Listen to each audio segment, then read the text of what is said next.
مستقبل الجزائر والمغرب في خطر. فقط الحوار والتعاون يحمي شعوبنا ويضمن أجيالنا القادمة. لنقف معا ضد أي تصعيد. علينا أن نبني جسور الثقة ونركز على التنمية والسلام، لأن قوتنا الحقيقية تكمن في وحدتنا وشجاعة قادتنا في حماية مصالح شعوبنا. أكبر مشكل تهددنا وتهددهم أشنا هو المشكل الاقتصادي والاجتماعي. هو مشكل تنضيعوا جوج النقاط في نسبة النمو. لو تو كرواسون تيمشي لنا بسبب إقفال الحدود وهذا العداء.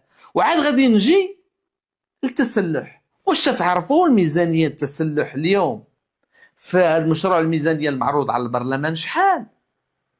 ميزانية وزارة الدفاع راه هي 157 مليار درهم، راه هي تقريبا 15.5 مليار أورو. راه هذا رقم كبير. 154 مليار اللي خصنا في الميزانية السنة الجاية للدفاع راه أكثر من ميزانية التعليم والصحة مجتمعين. الصحة والتعليم 140 مليار، التسلح أو الدفاع 157 مليار.